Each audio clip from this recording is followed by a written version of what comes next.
Bonjour, c'est Théo et merci à tous d'être là pour cette nouvelle vidéo.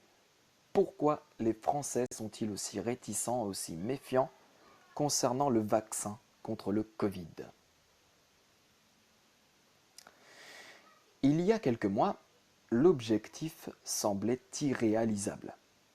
Mais lequel me direz-vous?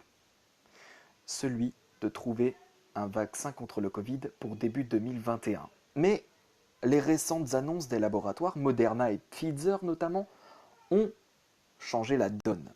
Le Covid-19 pourrait bien être éradiqué, ou pas, car en France, la réticence à la vaccination persiste. Seulement 43% des Français, rendez-vous compte, seraient prêtes à se faire vacciner contre le Covid, selon un sondage Ipsos publié début novembre. Le chiffre peut paraître surprenant, mais selon Laurent-Henri Vigneault, historien co-auteur du livre Antivax, la résistance au vaccin du XVIIIe siècle à nos jours, il est en réalité plutôt normal.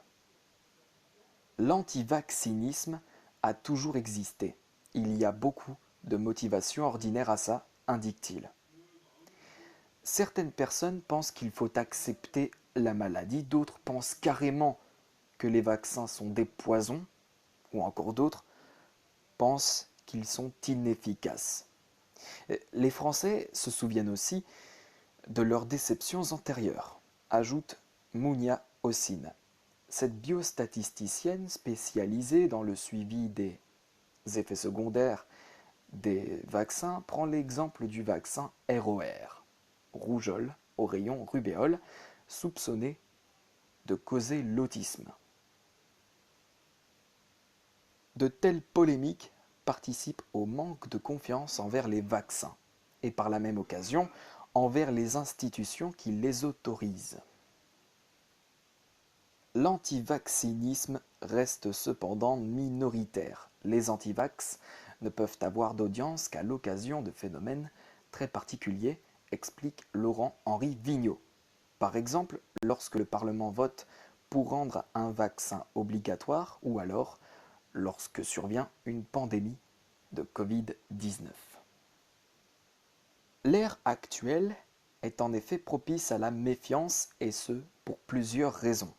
Les vaccins élaborés par Moderna et Pfizer utilisent tous les deux la technique de l'ARN messager. Celle-ci est novatrice, donc inquiétante pour certains. En plus de ça, ces vaccins ont été conçus en un temps record. Connaissant les délais qui sont d'habitude nécessaires pour réaliser un vaccin, il est normal que les Français s'inquiètent, explique Mounia Ossine. Sans compter que le gouvernement français n'a pas encore répondu à une foule de questions. Quel vaccin sera choisi? En quelle quantité sera-t-il distribué? Quelles populations seront concernées? Bref, on est dans le flou total. Un flou qui donne aux antivaccinistes plus de visibilité. Selon Julien Giry, docteur en sciences politiques et spécialiste du complotisme, la pandémie constitue pour ces militants une véritable fenêtre d'opportunité grâce à laquelle ils peuvent se faire entendre. On retrouve alors des arguments classiques. Le vaccin anti-Covid va provoquer des effets secondaires pour justifier leur refus du vaccin. Ils sont 43% à invoquer cette raison selon la Fondation Jean Jaurès ou encore le vaccin sera inefficace pour 63%. Mais d'autres explications plus marginales sont avancées, et notamment les explications complotistes. La théorie la plus populaire est celle d'une puce intégrée au vaccin qui permettrait au gouvernement de tracer la population. On nage en plein délire. Normalement, à l'intérieur du mouvement anti-vax, la dimension complotiste est ultra minoritaire, rappelle Laurent-Henri Vigneault. Mais là, la galaxie anti-vax a rencontré la galaxie complotiste. Il y a des gens qui se fichent du vaccin d'habitude et qui s'y intéressent maintenant parce que ça entre dans leur logique globale de complot autour du Covid-19. Selon Julien Giry, l'émergence de toutes ces théories est compréhensible. Elles permettent aux personnes qui y adhèrent de trouver du sens dans une période qui est extrêmement difficile à vivre. c'est une volonté de prendre le contrôle sur la situation, précise-t-il. Actuellement, c'est la cacophonie. La théorie du complot fournit une explication simple. Elle rassure et donne l'illusion de comprendre. Une illusion qui se transforme alors en piège. Les complotistes se mettent à douter de tout, tout le temps, résume Julien Giry. En fait, ils doutent de tout, sauf du complot. Attention, cependant, les antivaccinistes complotistes sont rares, encore plus rares que les antivaccinistes classiques. Ma thèse, explique Laurent-Henri Vigneault, c'est qu'une grande partie de la population est simplement troublée ou hésitante. Elle cherche des réponses.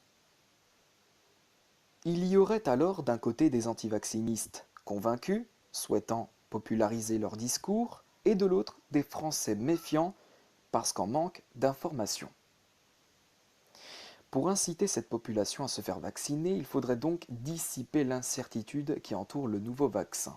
Par exemple, l'ANSM, Agence nationale de la sécurité du médicament, devrait expliquer le protocole qu'elle compte mettre en place pour surveiller les effets secondaires, propose Mounia Ossine. La vaccination constitue selon elle un devoir citoyen, mais les Français ne le rempliront que s'ils sont rassurés, et pour cela, Mounia Ossine est catégorique, il faut des informations concrètes. Voilà ce qui conclut cette vidéo, j'espère que cette explication vous aura plu. Merci à tous, excellente soirée à tous, on se retrouve demain pour de prochaines vidéos et un prochain bulletin météo. A plus.